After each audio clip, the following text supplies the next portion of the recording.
বাংলায় মুসলমানদের আগমন। সালামু আলাইকুম ওয়া রাহমাতুল্লাহ। প্রিয় দর্শক, আপনারা দেখছেন সিটিভি বাংলা। আমি মুকবুল আহমদ পাটোয়ারি।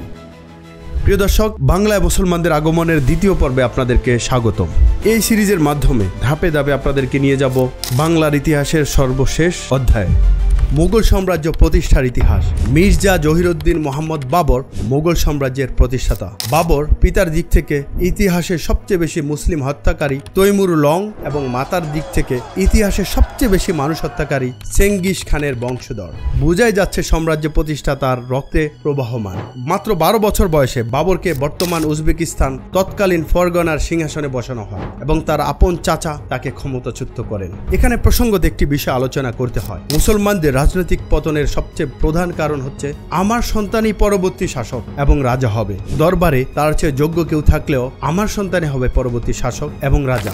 এই ভেদিটি ইসলামের প্রথম যুগে খুলাফায়ে রাশেদার ছিল না। আবু বকর রাদিয়াল্লাহু তাআলা আনহু এবং ওমর রাদিয়াল্লাহু তাআলা আনহু তাদের উপযুক্ত বয়সী সন্তান থাকার পরও তারা তাদের সন্তানদের ক্ষমতা গ্রহণ থেকে বিরত ছিল। এ দুজন সাহাবী মুসলমানদের খিলাফতকে তাদের ব্যক্তিগত সম্পত্তি মনে করতেন না যে তাদের সন্তানকেই পরবর্তী শাসক হিসাবে নিযুক্ত করে যাবে। আমার সন্তানই হবে পরবর্তী শাসক, এটির প্রথম সূচনা হয় 680 খ্রিস্টাব্দে হযরত মুয়াবিয়া রাদিয়াল্লাহু তাআলা আনহু কর্তৃক 34 বছর বয়সী ইয়াজিদকে ক্ষমতায় বসানোর মাধ্যমে। তারপরে এই ভেদি মুসলমানদের প্রতিটি খিলাফত, প্রতিটি সাম্রাজ্য, রাজ্য, সালতানাতে ছড়িয়ে পড়ে। যেমন উমাইয়া খিলাফত, আব্বাসীয় খিলাফত, ওসমানীয় খিলাফত, দিল্লি সালতানাত, মুঘল সাম্রাজ্য, বাংলা সালতানাত, প্রায় সকল ক্ষেত্রেই বদ্ধমূল হয়ে যায় এই ভেদি।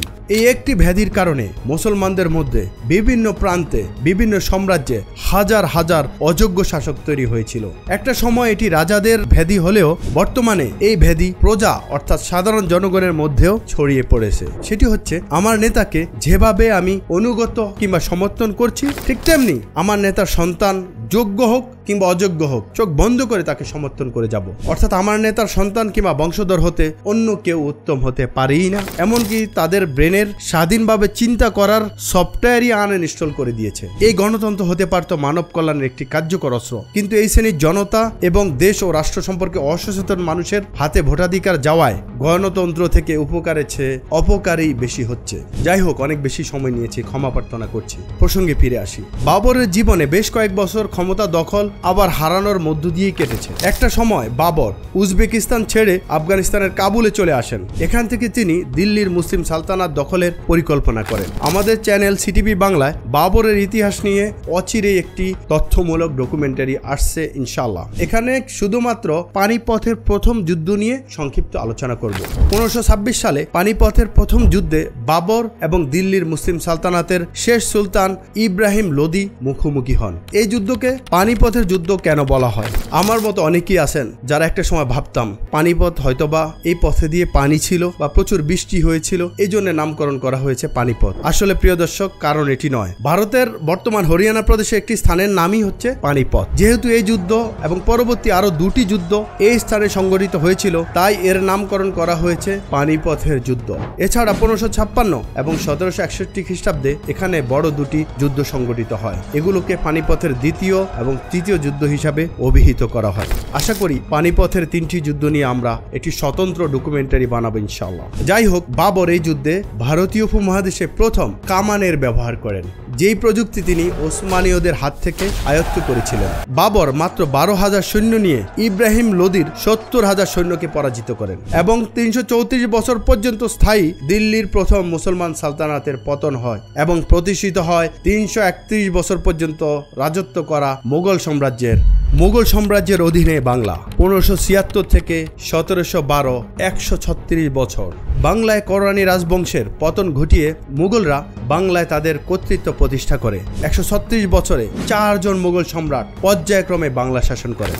মুঘলরা তাদের প্রতিনিধির মাধ্যমে বাংলা শাসন করতেন। এই প্রতিনিধিদেরকে সুবেদার বলা হতো। বিষয়টি এরকম, মুঘলরা তাদের প্রশাসনিক অঞ্চলকে সুবাহ বলতেন আর ওই অঞ্চলের প্রশাসনিক প্রধানকে সুবাহদার বলতেন। আকবরের 32 বছরের শাসনে 9 জন সুবাদার বাংলা শাসন করেছিলেন। এই সুবাদারদের মধ্যে মান সিং সর্বোচ্চ 9 বছর বাংলার সুবাদার হিসাবে দায়িত্ব পালন করেছিলেন। আকবরের সময় খুব বেশি দিন মুঘলরা বাংলা স্বাচ্ছন্দ্যে শাসন করতে পারেননি। তাদের মুখোমুখি হতে হয়েছিল দুর্ধর্ষ 12 ভূঁইয়াদের। 12 ভূঁইয়া নেতা ঈসা খাঁ 1597 সালে মুঘলদের পরাজিত করেন। তারপর 12 ভূঁইয়া নেতা ঈসা খাঁ সেই মুঘলদের সাথে সন্ধি করেন এবং মুঘলদের সহযোগী হিসাবে কাজ করেন। এই 12 ভূঁইয়াদের মধ্যে 3 জন ছিলেন মুসলিম জমিদার আর 9 জন ছিলেন হিন্দু জমিদার। আকবরের মৃত্যুর পর তার পুত্র জাহাঙ্গীর মুঘলদের দায়িত্বভার গ্রহণ করেন।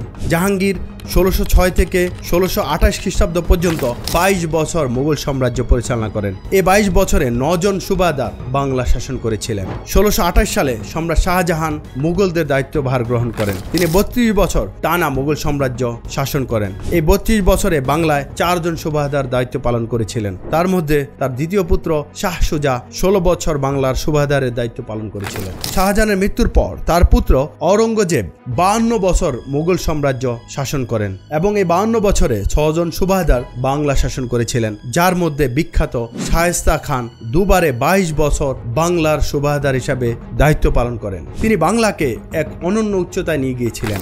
টাকায় 8 মণ চালের গল্প তো আমরা সবাই জানি, তাই না? এই শায়েস্তা খানই ছিলেন সেই শায়েস্তা খান। এখানে একটা ইতিহাস অনেকেই জানেন না। মোগল কর্তৃক বাংলা এবং এর আশেপাশের আফগান শাসকদের পতনের পর অনেকগুলো ছোট বড় হিন্দু রাজ্য গড়ে ওঠে। এদের মধ্যে কোনো কোনো শাসক মোগলদের বশ্যতা স্বীকার করে কর প্রদান করে রাজ্য পরিচালনা করতেন, আবার কেউ কেউ স্বাধীনভাবে রাজ্য পরিচালনা করতেন। মুঘলদের হাত ধরে বাংলায় হিন্দুদের রাজনৈতিক প্রভাব অনেক বৃদ্ধি পায়। বাংলা তথা ভারতীয় উপমহাদেশে উপনিবেশ স্থাপনে ইউরোপের 3 শক্তিধর দেশ ত্রিমুখী প্রতিযোগিতায় লিপ্ত হয়েছিলেন। সর্বপ্রথম ভারতে আগমন করেন ফ্রেঞ্চরা। তারা 1604 খ্রিস্টাব্দে ভারতে বাণিজ্যের উদ্দেশ্যে আগমন করেন। তারপর ডাচরা 1605 খ্রিস্টাব্দে, সর্বশেষ ব্রিটিশরা 1608 খ্রিস্টাব্দে। এই 3টি দেশই সমগ্র পৃথিবীর দুর্বল দেশ এবং জাতিগুলোকে পরাজিত করে 1800 শতকে সমস্ত পৃথিবীর 3 ভাগের 2 ভাগই দখল করে নিয়েছিল।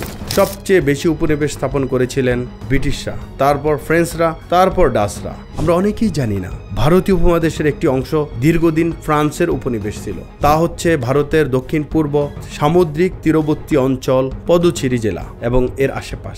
এই ইউরোপীয়রা তাদের সাম্রাজ্য পাকাপোক্ত করার উদ্দেশ্যে উপমহাদেশে খ্রিস্টান ধর্ম প্রচার শুরু করেন এবং বিভিন্ন চার্চ নির্মাণ করেন। এই ইউরোপীয়দের প্রধান অস্ত্র ছিল ঘুষ, নারীদের টোপ এবং বিশ্বাসঘাতকতা। বর্তমান ভারতীয় উপমহাদেশ সহ সারা পৃথিবীতে খ্রিস্টান ধর্ম ছড়িয়ে যাওয়ার পিছনে উপনিবেশ স্থাপন একটি বড় ভূমিকা রেখেছিল। এখনো বাংলা তথা ভারতীয় উপমহাদেশের অনেক হিন্দু ভাই ভাবেন এই উপমহাদেশের খ্রিস্টান এবং হিন্দুরা বহিরাগত।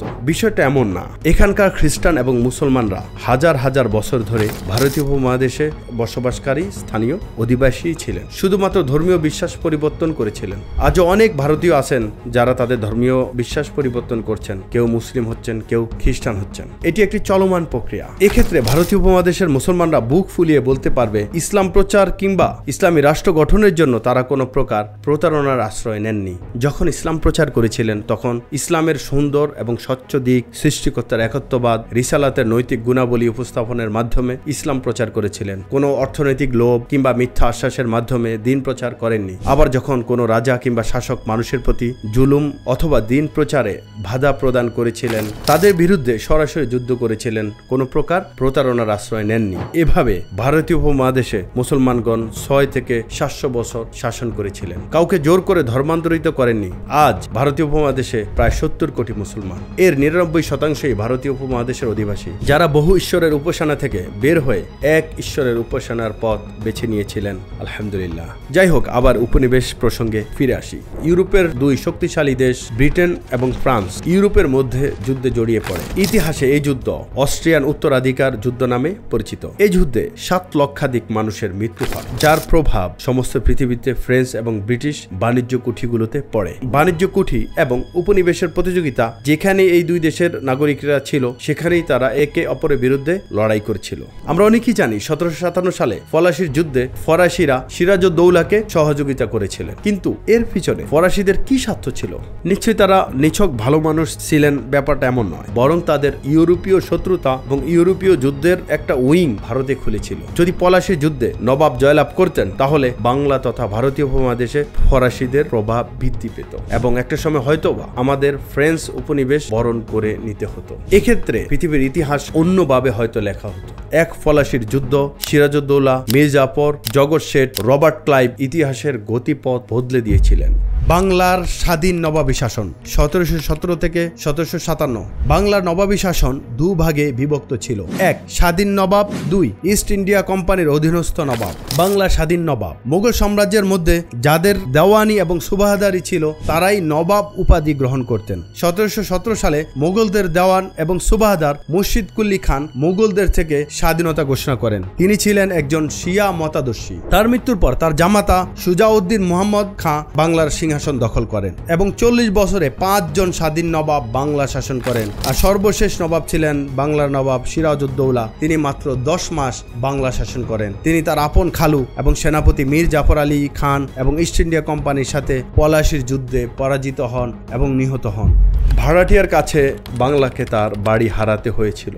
1600 সালে ইংল্যান্ডের রানী প্রথম এলিজাবেথের কাছে ভারতে বাণিজ্য করার জন্য লাইসেন্স চাওয়া হয়। 31 ডিসেম্বর তিনি তাদের আবেদন মঞ্জুর করে লাইসেন্স প্রদান করেন এবং ইস্ট ইন্ডিয়া কোম্পানি ভারতের দিকে যাত্রা করেন। নৌশক্তিতে ব্রিটিশরা সবচেয়ে এগিয়ে ছিল। তারা মুঘল শাসনের মাঝামাঝি অর্থাৎ 1608 সালে সম্রাট জাহাঙ্গীরের আমলে বাণিজ্য কুঠি স্থাপনের অনুমতি পায়। গুজরাটের সুরাট সমুদ্র বন্দরের কাছে তাদের প্রথম বাণিজ্য কুঠি স্থাপিত হয়। এটি ছিল 1757 সালের পলাশী যুদ্ধে বিজয়ের 149 বছর পূর্বে। বিষয়টা এমন নয় যে তারা এসেছে সাথে সাথেই জয় করেছে, বরং তারা এই অঞ্চলে মানুষের সমস্যা প্রকৃতি নিয়ে দীর্ঘ গবেষণার সুযোগ পেয়েছে। কাকে কোন টোপ দিলে সেটি গিলবে তারা তা ভালোভাবে আয়ত্ত করতে পেরেছিলেন। এমনকি তাদের উদ্দেশ্য হাসিলের জন্য সুন্দরী ব্রিটিশ মেয়েদের ব্যবহার করতে তারা দ্বিধা করতেন না। প্রথম কুঠি স্থাপনের 50 বছরের মধ্যে সমগ্র মোগল সাম্রাজ্যের মধ্যে বেশ কিছু কুঠি স্থাপন করেন। বাংলায় ব্রিটিশদের প্রথম বাণিজ্য কুঠি পশ্চিমবঙ্গের হুগলি জেলায় স্থাপিত হয় 1658 সালে,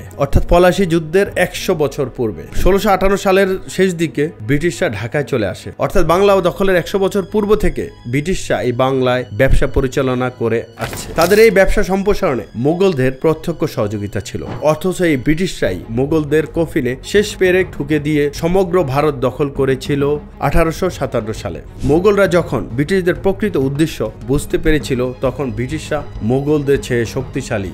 ইংরেজদের কৌশল ছিল প্রথমে বাণিজ্য কুঠি, তারপর তা রক্ষার উদ্দেশ্যে দুর্গ নির্মাণ এবং সৈন্যবাহিনী তৈরি, তারপর দুর্গের আশেপাশে প্রভাব বিস্তার। 1756 সালে বাংলার শেষ স্বাধীন নবাব সিরাজউদ্দৌলা কলকাতার ফোর্ট উইলিয়াম দুর্গ হতে ইংরেজদের বিতাড়িত করেন। কিন্তু সিরাজউদ্দৌলা জানেন না সমগ্র ভারতে গত 150 বছর ধরে কি পরিমাণ শক্তি ইংরেজরা সঞ্চয় করে রেখেছিল। রবার্ট ক্লাইভ এসে খুব সহজে দুর্গ পুনরুদ্ধার করেন এবং বাংলার নবাবকে সরাসরি যুদ্ধের ময়দানে নিয়ে আসেন। ততদিনে ইংরেজ রাজ অর্থাৎ ব্রিটেন থেকে ভারত দখলের অনুমতি রবার্ট ক্লাইভ পেয়ে গিয়েছেন। রবার্ট ক্লাইভ ভারত দখলের শুরুটা বাংলা দিয়েই করার সিদ্ধান্ত নিলেন। ইংরেজদের প্রধান অস্ত্র ছিল দরবারের আমির উমরাদের ঘুষ প্রদান এবং ক্ষমতার লোভ দেখানো। এই একটি অস্ত্র ব্যবহার করে ইংরেজরা অধিকাংশ পৃথিবী তাদের করায়ত্ত করেছিলেন, বরং এই অস্ত্রের কার্যকর ব্যবহার তারা খুবই ভালো জানেন। জগৎ শেঠের মাধ্যমে ষড়যন্ত্রের সূচনা হয়। এই জগৎ শেঠ ছিলেন সুদের মহাজন। ইংরেজ মহাজন এবং সুদের মহাজন ছিল পূর্ব হতে বন্ধু। এছাড়া জগৎ শেঠ বাংলায় মুসলমান শাসন তিনি খুব একটা পছন্দ করতেন না। মহারাজা স্বরূপচাঁদ ছিলেন জগৎ শেঠের বন্ধু। তারা দুজন ইংরেজদের সাথে ষড়যন্ত্র করেন। রাজবল্লভ, উমিচাঁদ, মহারাজ নন্দকুমার এরা সবাই ছিলেন নবাবদের খাজনা আদায়কারী দেওয়ান। ইয়ার লতিফ নবাবের সভাসদ এবং মীর জাফর ছিলেন প্রধান সেনাপতি। ইংরেজরা ইয়ার লতিফ এবং মীর জাফর উভয়কে নবাব করার প্রতিশ্রুতি দেন। পলাশী যুদ্ধের ইতিহাস। নবাব আলীবর্দী খানের কোনো পুত্র সন্তান ছিল না। তিনি তার দৌহিত্র 23 বছর বয়সী সিরাজউদ্দৌলাকে খুবই ভালোবাসতেন। এই ভালোবাসা থেকে তিনি সিরাজউদ্দৌলাকে বাংলার নবাব হিসাবে মনোনীত করে যান। এর পূর্বে সিরাজের কোনো প্রশাসনিক অভিজ্ঞতা ছিল না। 23 বছর বয়সী নবাব ছিলেন সৈন্য পরিচালনায় অদক্ষ এবং সেনাবাহিনীতে তার কোনো নিয়ন্ত্রণ ছিল না। পক্ষান্তরে মীর জাফর আলী খান মারাঠাদের সাথে বেশ কিছু যুদ্ধে জয়লাভের কারণে সেনাবাহিনীতে তার অবিশ্বাস্য প্রভাব ছিল। ক্ষমতা লাভের পর কয়েক মাসের মধ্যে সিরাজউদ্দৌলা মীর জাফর আলী খানকে প্রধান সেনাপতি থেকে বরখাস্ত করে এবং তার স্থানে মোহনলালকে সেনা প্রদান করেন। প্রিয় দর্শক, উইকিপিডিয়ার তথ্য মতে পলাশীর যুদ্ধে বাংলার সেনাবাহিনীর সংখ্যা ছিল 65,000, পক্ষান্তরে ইংরেজ সৈন্য সংখ্যা ছিল মাত্র 3,000। এই 65,000 সৈন্যের মধ্যে কিছু ছিল ফরাসি সৈন্য, কিছু ছিল ঘোড়সাওয়ার যার নেতৃত্বে ছিলেন মীর জাফর আলী খান, কিছু ছিলেন পদাতিক এবং কিছু ছিল গোলন্দাজ বাহিনী। বাংলার 65,000 যে যোদ্ধা, তার মধ্যে ফরাসি সেনাপতি সিনপ্রে এবং মীর মদন মোহনলাল তাদের অধীনে যেই সৈন্য সংখ্যা ছিল তা ছিল মাত্র 10,000-এর মতো। এই 10,000 সৈন্য লড়াই করেছিলেন এবং নবাবের ব্যক্তিগত ছিল 2,000 সৈন্য। এই 2,000 সৈন্য রিজার্ভ ছিল, তারা যুদ্ধ করেননি। এই 10,000 সৈন্য ইংরেজদের বিরুদ্ধে যুদ্ধ করেছিলেন এবং একটা পর্যায়ে ইংরেজদেরকে কোণঠাসা করে ফেলেছিলেন। মাঝখানে বৃষ্টি আসার কারণে বাংলার যেই গোলা বারুদ তা ভিজে যায় এবং বাংলার সৈন্যরা মনোবল হারিয়ে ফেলে। একটা পর্যায়ে যুদ্ধের পাল্লা ধীরে ধীরে ইংরেজদের পক্ষে চলে যায়। এমত অবস্থায় নবাব একটি আত্মঘাতী সিদ্ধান্ত নিয়েছিলেন, তা হচ্ছে তিনি তার ব্যক্তিগত যে 2,000 বাহিনী নিয়ে তিনি যুদ্ধক্ষেত্র থেকে পালিয়ে গিয়েছিলেন। অল্প কিছু সৈন্য নিহত হওয়া নবাব ভেঙে পড়েন এবং পালিয়ে যাওয়ার সিদ্ধান্ত গ্রহণ করেন। যুদ্ধ শেষে হিসাব করে দেখা যায় নবাবের 5,000 সৈন্য থেকে মাত্র 700 সৈন্য মৃত্যুবরণ করেছিলেন। অনেক ঐতিহাসিক মনে করেন নবাবের পালিয়ে যাওয়া একটি ভুল সিদ্ধান্ত ছিল, বরং তিনি যুদ্ধ করে ময়দানে অবিচল থাকলে একটা সময় হয়তো দাঁড়িয়ে থাকা যোদ্ধারাও দেশের প্রয়োজনে তাদের সেনাপতিদের সিদ্ধান্ত অগ্রাহ্য করে নবাবের সাহায্যে এগিয়ে আসতেন। এমনকি যেই 2,000 সৈন্যের সহযোগিতায় তিনি যুদ্ধ ময়দান থেকে পালিয়ে গিয়েছিলেন, তারাও তাকে রক্ষা করতে এগিয়ে আসেননি। নবাব দেশের কথা না ভেবে তার এবং তার পরিবারের কথা ভেবে পালিয়ে গিয়েছিলেন, কিন্তু তাতেও তার শেষ রক্ষা হয়নি। নবাবকে ইংরেজরা গ্রেপ্তার করতে সক্ষম হন এবং মীর জাফরের পুত্র মিরনের হাতে নবাবকে নিহত হতে হয়েছিল। সিরাজউদ্দৌলা মাত্র 10 মাস বাংলা শাসন করতে পেরেছিলেন। বাংলার অধিকাংশ সুলতান সাধারণ মুসলমানদের সুকৌশলে রাজনৈতিক সচেতনতা তৈরি করতে দিতেন না, আবার তাদের গদি রক্ষায় সাধারণ মুসলমানদের যুদ্ধের ময়দানে ব্যবহার করতেন। আর এই সুলতানদের বিপদ কেটে গেলে আবার তারা ভোগবিলাসে মত্ত হতেন। তারা ভুলে যেতেন আল্লাহ যাদের করুণা করে রাষ্ট্র ক্ষমতা প্রদান করেছিলেন, তাদের প্রথম কাজই হচ্ছে জমিনে সালাত কায়েম করা এবং ন্যায় বিচার প্রতিষ্ঠা করা। এ বিষয়ে সুস্পষ্ট নির্দেশনা পবিত্র কোরআনে দেওয়া হয়েছে। আয়াতটি হচ্ছে এরকম, আল্লাহ সুবহানাহু ওয়া তাআলা বলেন, তারা এমন যাদেরকে আমি জমিনে শাসন ক্ষমতা দান করলে তারা সালাত কায়েম করবে, যাকাত দেবে এবং সৎ কাজের আদেশ দেবে এবং অসৎ কাজ থেকে নিষেধ করবে, আর সব কাজের পরিণাম তো আল্লাহর ইখতিয়ারে। সূরাতুল হজ আয়াত 41। বাংলায় পুতুল নবাব পলাশী যুদ্ধে ইস্ট ইন্ডিয়া কোম্পানির প্রধান রবার্ট ক্লাইভ জয়লাভ করে সরাসরি বাংলার ক্ষমতা দখল করেননি, বরং তাদের অনুগত নবাবদের বাংলার মসনদে বসিয়েছেন। 1757 থেকে 1881 সাল পর্যন্ত 124 বছর মীর জাফর এবং তার 4 পুত্র এবং তার নাতিরা পর্যায়ক্রমে বাংলার নবাব হন। এই 124 বছরে ব্রিটিশদের হাতের পুতুল হিসাবে মীর জাফর পরিবার বাংলা শাসন করেন। 1757 সালের পলাশী যুদ্ধের 8 বছর পর 1765 সালে মুঘল সম্রাট শাহ আলমের কাছ থেকে বার্ষিক 26 লক্ষ টাকার বিনিময়ে বাংলা এবং বিহারের দেওয়ানি লাভ করেন ইস্ট ইন্ডিয়া কোম্পানি। দেওয়ানি অর্থাৎ খাজনা আদায়ের ক্ষমতা। এই মুঘলরা ভাবলো বাংলা বিহার থেকে আগে তেমন কিছু পাওয়া যেত না, মাঝখানে তারা স্বাধীন হয়ে গিয়েছে, এই 26 লক্ষ টাকা মন্দ কি? বাংলা এবং বিহারের দেওয়ানি মুঘলরা ব্রিটিশদের হাতে দিয়ে দেন এবং এই ব্রিটিশরা উচ্চ হারে খাজনা আদায় করতেন। যদি কেউ খাজনা দিতে অক্ষম হতেন, তাদের নানা নির্যাতন, জমি কেড়ে নেওয়া, বিভিন্ন রকম জুলুমের শিকার হতে হতো। এই খাজনার অর্থ দিয়ে ইস্ট ইন্ডিয়া কোম্পানি সামরিক দিক দিয়ে আরো অনেক শক্তিশালী হয়েছিল এবং মুঘলদের থেকে প্রাপ্ত সুবিধা দিয়েই একটা সময় তারা মুঘলদের ভারত ছাড়া করেছিলেন। ব্রিটিশরা 190 বছরে 45 ট্রিলিয়ন মার্কিন ডলার ব্রিটেনে পাচার করেছিল। এই তথ্য প্রমাণ সহ আমাদের সিটিভি বাংলা চ্যানেলে একটি ডকুমেন্টারি আপলোড করা হয়েছিল গত বছর, চাইলে দেখে নিতে পারেন। মুঘল সেনাপতি হায়দার আলী এবং টিপু সুলতান প্রায় 42 বছর ব্রিটিশদেরকে দক্ষিণ ভারতে আটকে রেখেছিল। বর্তমান দক্ষিণ ভারতের কর্ণাটক ছিল মহীশূর রাজ্য। শের ই মহীশূর খ্যাত টিপু সুলতান এবং তার পিতা ছিলেন মোগল সাম্রাজ্যের একজন সেনাপতি। মোগল সম্রাট অরঙ্গজেব মৃত্যুবরণ করলে মহীশূর একটি স্বাধীন রাজ্য হিসাবে প্রতিষ্ঠিত হয়। মহীশূরের উত্তরে ছিল হায়দ্রাবাদের নিজাম শাসিত রাজ্য ডেকান এবং পূর্বে ছিল মারাঠা শাসিত রাজ্য। ব্রিটিশরা মোট 4 বার মহীশূর আক্রমণ করেন, এর মধ্যে 3 বারই শোচনীয় পরাজয় বরণ করেন। এই যুদ্ধগুলোকে ইঙ্গো মহীশূর যুদ্ধ নামে ইতিহাসে পরিচিত বা ব্রিটিশ মহীশূর যুদ্ধ। প্রথম ইঙ্গো মহীশূর যুদ্ধ 1766 সাল থেকে 1769 খ্রিস্টাব্দ পর্যন্ত 3 বছর চলমান ছিল এবং ব্রিটিশরা এই যুদ্ধে পরাজিত হয়েছে। দ্বিতীয় ইঙ্গো মহীশূর যুদ্ধ 1780 থেকে 1784 খ্রিস্টাব্দ পর্যন্ত 4 বছর চলমান ছিল। এই যুদ্ধে ফরাসিরা টিপু সুলতানকে সহযোগিতা করে, ব্রিটিশরা পরাজিত হয় এবং সন্ধি চুক্তি করে। তৃতীয় ইঙ্গো মহীশূর যুদ্ধ 1790 থেকে 1792 খ্রিস্টাব্দ পর্যন্ত 2 বছর চলমান ছিল। এই যুদ্ধে হিন্দু মারাঠারা ব্রিটিশদের পক্ষে যুদ্ধ করে এবং টিপু সুলতান থেকে বেশ কিছু অঞ্চল ছিনিয়ে নেয়। কেশব পিল্লাই, পরশুরাম ভাও, হরিপন্ত, রাজা শ্যামরাজ রায় ব্রিটিশদের পক্ষে লড়াই করে। চতুর্থ ইঙ্গো মহীশূর যুদ্ধ 1798 থেকে 1799 খ্রিস্টাব্দ। এটি সেই বিখ্যাত যুদ্ধ যে যুদ্ধে টিপু সুলতান রকেট ব্যবহার করেছিল। ভারতীয় উপমহাদেশে রকেট যুদ্ধ সর্বপ্রথম টিপু সুলতানের হাত ধরেই মানুষ দেখে। এই যুদ্ধে ব্রিটিশদের সাথে পূর্বের মতো মারাঠা রাজা শ্যামরাজ রায়, দ্বিতীয় বাজিরাও এবং হায়দ্রাবাদের নিজাম আশরাফ জাহ ব্রিটিশদের পক্ষে যুদ্ধ করেন। এই যুদ্ধে ব্রিটিশদের পক্ষে 60,000 সৈন্য এবং টিপু সুলতানের পক্ষে 37,000 সৈন্য লড়াই করেন। এই যুদ্ধে ব্রিটিশরা জয়লাভ করেন এবং টিপু সুলতান নিহত হন। এরপর ভারতীয় উপমহাদেশে ব্রিটিশদের বিরুদ্ধে শক্ত প্রতিরোধ করার মতো কেউ ছিল না। এই যুদ্ধে টিপু সুলতানের সাথে আরেক মীর সাদিক বিশ্বাসঘাতকতা করেন। এই যুদ্ধে জয়লাভের পর মারাঠাদের পরিণামও হয়েছিল টিপু সুলতানের মতো। তারা 1817 খ্রিস্টাব্দে ব্রিটিশদের কাছে পরাজিত হয়, তাদের রাজ্য মহীশূরের মতো বিলুপ্ত হয় এবং হায়দ্রাবাদের নিজাম, যিনি চতুর্থ মহীশূর যুদ্ধে ব্রিটিশদের পক্ষ নিয়েছিল, তিনি 1948 সাল পর্যন্ত ব্রিটিশদের অধীনে থেকে রাজ্য পরিচালনা করেন এবং 1948 সালে ভারত সরকার হায়দ্রাবাদ দখল করে নেন। 1000 বছরের শ্রেষ্ঠ বাঙালি মুসলিমের ইতিহাস। আপনার কাছে যদি প্রশ্ন করা হয় 1000 বছরের শ্রেষ্ঠ বাঙালি কে, তাহলে আপনি আপনার দৃষ্টিভঙ্গি অনুযায়ী উত্তর দিবেন এবং আপনার উত্তরের ফলাফল আসবে আপনি কতজন বাঙালিকে নিয়ে গবেষণা করেছেন বা সুযোগ পেয়েছেন তার উপর।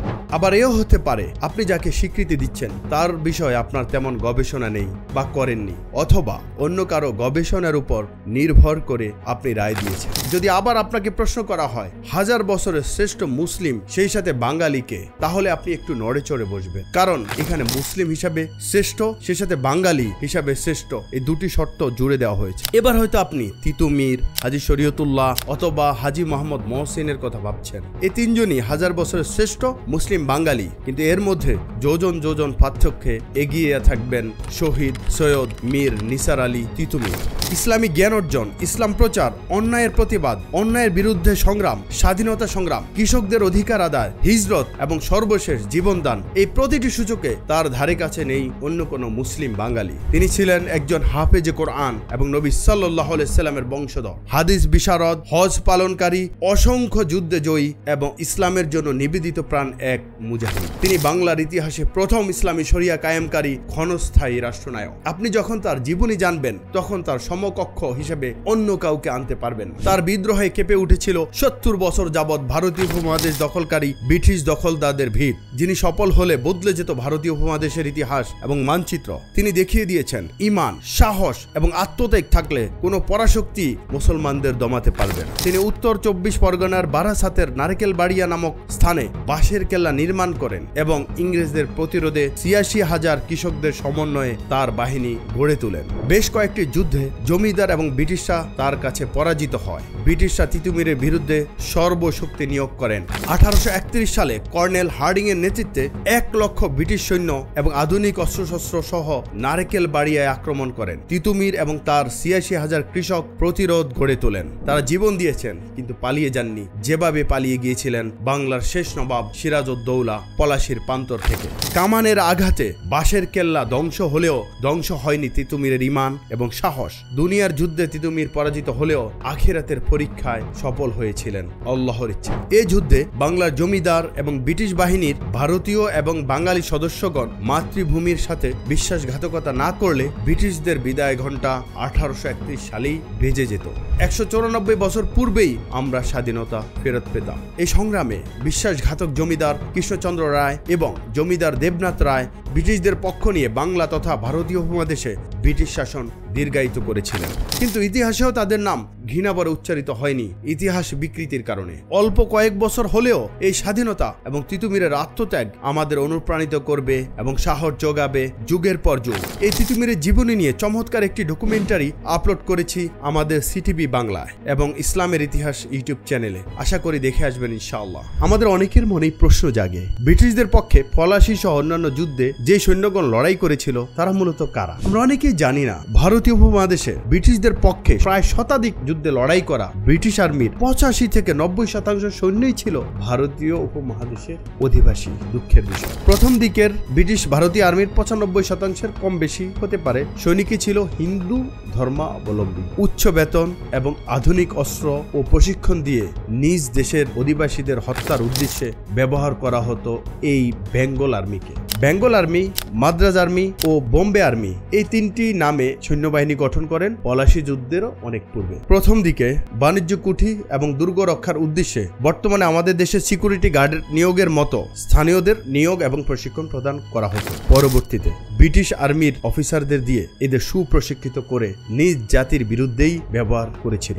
Bengal Regiment, Gorkha Regiment, Sikh Regiment, Madras Regiment, Bombay Regiment, Rajput Regiment ও পাঞ্জাব রেজিমেন্ট ব্রিটিশ ভারতীয় আর্মির উল্লেখযোগ্য রেজিমেন্ট। প্রথম বিশ্বযুদ্ধ নাগাদ অর্থাৎ 1914 সালের আগে পরে এই আর্মির সংখ্যা দাঁড়ায় প্রায় 15 লক্ষ, যারা প্রথম বিশ্বযুদ্ধে ব্রিটিশদের পক্ষে লড়াই করে 80,000-এর মতোই মৃত্যুবরণ করেছিল।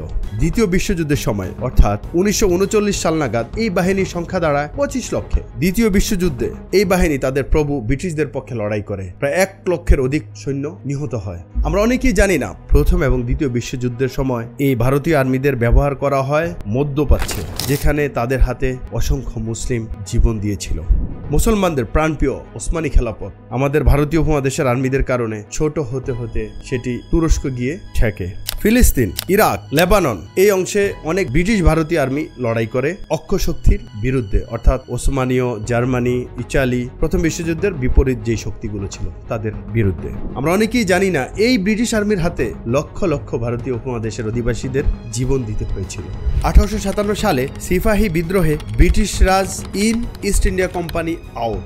ভারতীয় উপমহাদেশকে দীর্ঘদিন শাসনের জন্য ব্রিটিশরা হিন্দুদের তোষণ এবং মুসলমানদের দমন নীতি গ্রহণ করে। কারণ হচ্ছে তৎকালীন ভারতীয় উপমহাদেশের প্রায় 60% মতো মানুষ ছিল হিন্দু ধর্মের অনুসারী। ব্রিটিশরা হিন্দুদের দলে বেড়াতে চেয়েছিল। এছাড়া বিশ্বের বহু প্রান্তে, যেমন আফ্রিকার কিছু অঞ্চল, মধ্যপ্রাচ্য এবং ইউরোপীয় বলকান অঞ্চলে মুসলমানদের সাথে ব্রিটিশদের ক্ষণে ক্ষণে যুদ্ধ চলছিল। তাই ব্রিটিশদের সাথে মুসলমানদের শত্রুতা ছিল ঐতিহাসিক। এসব কারণে ব্রিটিশদের সাথে মুসলমানদের সম্পর্ক ছিল বৈরী। রাজা রামমোহন রায় এবং ঈশ্বরচন্দ্র বিদ্যাসাগর ব্রিটিশদের প্রত্যক্ষ সহযোগিতায় সতীদাহ প্রথা বাতিল এবং বিধবা বিবাহ প্রচলন করেন। এই সিদ্ধান্তে হিন্দুরা তাদের ধর্মের প্রতি ব্রিটিশদের সরাসরি হস্তক্ষেপ মনে করেছিল। এতে হিন্দুরা ক্ষুব্ধ হতে থাকেন। এছাড়া প্রত্যক্ষ কারণ হচ্ছে ব্রিটিশ আর্মিতে এনফিল্ড রাইফেলের প্রচলন। বর্তমানে আমাদের দেশে যেই রয়্যাল এনফিল্ড মোটরসাইকেল এসেছে, সেই মোটরসাইকেল কোম্পানি মূলত ছিল ব্রিটিশ অস্ত্র প্রস্তুতকারক কোম্পানি।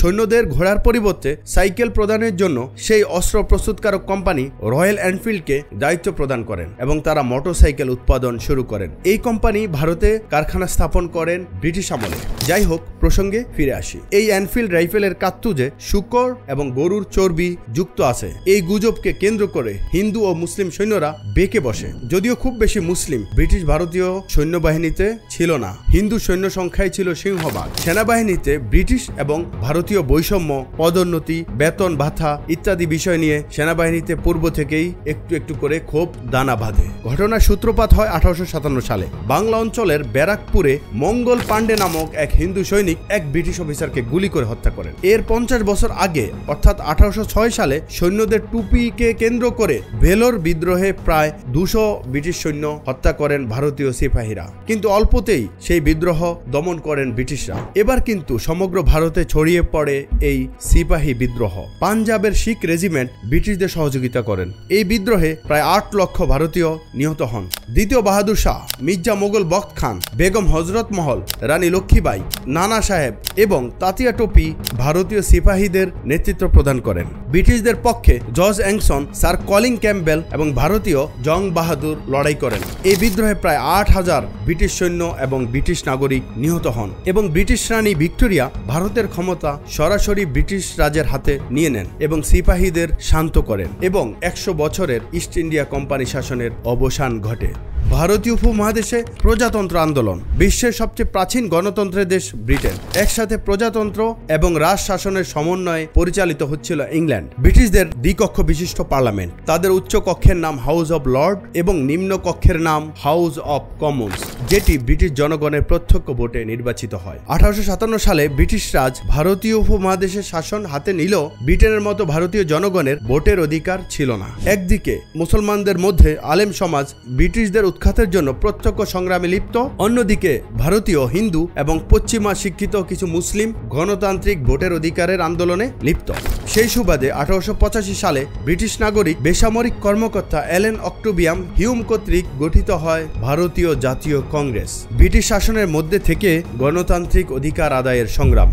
প্রিয় দর্শক, 190 বছরে ব্রিটিশ শাসনের বিরুদ্ধে ভারতীয় উপমহাদেশের যে সকল বীররা লড়াই করেছেন, এবার জেনে আসি তাদের তালিকা। সর্বপ্রথম আলোচনা করি ঐতিহাসিক পলাশী যুদ্ধের বীরদের নিয়ে। মোহনলাল, যিনি ছিলেন বাংলা আর্মির সেনাপতি, মীর মদন এবং বাহাদুর খান, এই তিনজন ঐতিহাসিক পলাশী যুদ্ধে বাংলার সেরা বীর ছিলেন এবং তারা তিনজন মৃত্যুবরণ করেন। তারপর আসি বক্সারের যুদ্ধে মীর কাসিমের কথা, তিনিও একজন বাংলার জাতীয় বীর। তারপর ফকির মজনু শাহ, যিনি ফকির আন্দোলনের প্রতিষ্ঠাতা। তারপর ঐতিহাসিক ইঙ্গ মহীশূর যুদ্ধের নায়ক হায়দার আলী ও হুসাইন আলী খান, যিনি প্রথম ইঙ্গ মহীশূর যুদ্ধে যুদ্ধ করেন। গুলাম মোহাম্মদ খান কৃষ্ণচার্য পূর্ণিয়া চতুর্থ ইঙ্গ মহীশূর যুদ্ধে নিহত হন। হাজী শরীয়তুল্লাহ এবং মোহাম্মদ মহসিন উদ্দিন দুদু মিয়া পরায়জি আন্দোলনের প্রতিষ্ঠাতা। এবার আলোচনা করব যে সকল বাঙালি এবং ভারতীয় ব্রিটিশদের পক্ষ নিয়ে যুদ্ধ করেছে এবং নিজ জাতির বিরুদ্ধে অস্ত্র ধারণ করছে তাদের নাম। বাংলা অঞ্চল: জগৎ শেঠ, রায়দুল্লভ, মীর জাফর, উমিচাঁদ, স্বরূপচাঁদ, নন্দকুমার, ইয়ার লতিফ, যারা প্রত্যেকেই পলাশী যুদ্ধের খলনায়ক। দক্ষিণ ভারত: কর্ণাটকের নবাব ওল্লাজাই, কেশব পিল্লাই, পরশুরাম ভাও, হরিপান্ত, দ্বিতীয় বাজিরাও, দ্বিতীয় আশরাফ জাহ, মীর সাদিক, মীর আলম, রঘুনাথ রাও ও সম্রাট দ্বিতীয় শাহ আলম ও তৃতীয় আশরাফ জাহ, এরা প্রত্যেকেই নিজ জাতির সাথে উপমহাদেশের সাথে বিশ্বাসঘাতকতা করেছে। বর্তমান পাকিস্তান ও আফগানিস্তান অংশের জাতীয় গাদ্দারদের নাম: শাহ সুজা দুররানি, প্রতাপ সিং, আব্দুর রহমান খান, সর্দার শের আলী খান, ঠাকুর মাহাদিউ সিং, মুহাম্মদ মুসা খান। 1857 সালে সিপাহী বিদ্রোহের খলনায়করা: সুরেন্দ্র বিক্রম শাহ, ধীর শমশের রানা, রণধীর সিং, নবাব শাহ মোহাম্মদ ইউসুফ আলী খান বাহাদুর। এবার আসি 190 বছরের ব্রিটিশ শাসনে কি পরিমাণ মানুষকে হত্যা করা হয়েছিল। ব্রিটিশরা ভারতীয় উপমহাদেশে মানুষকে 4 ভাবে হত্যা করেছে। 190 বছরের ব্রিটিশ শাসনে ছোট বড় প্রায় শতাধিক যুদ্ধ হয়েছিল, এটা আমরা সবাই জানি। ব্রিটিশরা যে 4 ভাবে উপমহাদেশে মানুষকে হত্যা করেছিল তা হচ্ছে: 1. সরাসরি যুদ্ধের মাধ্যমে প্রায় 1.5 কোটির মতো ভারতীয়কে ব্রিটিশরা হত্যা করে। 2. তাদের অনুগত পুলিশ জমিদার বাহিনী কর্তৃক হত্যা এবং নির্যাতনের কারণে মৃত্যু প্রায় 10 লক্ষাধিক। 3. যারা ব্রিটিশদের পক্ষে লড়াই করেছিল উপমহাদেশের মানুষ, এর মধ্যে প্রথম এবং দ্বিতীয় বিশ্বযুদ্ধ সহ এর সংখ্যা, অর্থাৎ ব্রিটিশদের পক্ষে ভারতীয় লড়াই করা 10 লক্ষাধিক। 4. সুপরিকল্পিত এবং কৃত্রিম দুর্ভিক্ষের মাধ্যমে প্রায় 10 কোটি মানুষকে হত্যা করে, যার মধ্যে বাংলা অঞ্চলে সবচেয়ে বেশি। 1770 সালে দুর্ভিক্ষে 30 লক্ষ বাঙালি, 1943 সালের দুর্ভিক্ষে প্রায় 38 লক্ষ ভারতীয় জীবন দিয়েছিলেন। এই বিষয়গুলা কোনো দালিলিক ভাবে লেখা নেই, কিন্তু বিভিন্ন গবেষকের গবেষণায় এই বিষয়গুলা উঠে এসেছে। যদি আপনি গত 1400 বছরের বাংলার মুসলমানদের প্রকৃত ইতিহাস না জানেন, তাহলে আপনি বর্তমানেও রাজনৈতিক পক্ষ নির্ধারণ করতে শতভাগ ভুল করবেন। এই বাংলা কখনো ধর্মনিরপেক্ষ মুসলিম শাসক, কখনো বা ইসলাম বিদ্বেষী রাজা, কখনো শিয়া মতাদর্শী শাসক, কখনো মানুষের রক্তচোষা শাসক শাসন করে গিয়েছেন বছরের পর বছর। অথচ এই বাঙালি জাতি পৃথিবীর সবচেয়ে পরিশ্রমী জাতিগুলোর একটি। মুসলমান কিভাবে ধর্মনিরপেক্ষ জাতি হতে পারে, অথচ জন্মের পরপরই তাদের কানে আজানের গানের শব্দ শোনানো হয়, কোনো ঘণ্টা কিংবা উলুধ্বনি কিংবা শঙ্খধ্বনি দেওয়া হয় না। আগামী 3টি পর্বে আপনারা জানতে পারবেন ইনশাআল্লাহ 1900 সাল থেকে 2024 পর্যন্ত ভারতীয় উপমহাদেশের রাজনৈতিক অজানা ইতিহাস, কংগ্রেস, মুসলিম লীগ, জামায়াত ইসলামী এবং আওয়ামী লীগের ইতিহাস, পাকিস্তান সৃষ্টির ইতিহাস, শেষ পর্বে বাংলাদেশের স্বাধীনতা পরবর্তী ইতিহাস ইনশাআল্লাহ।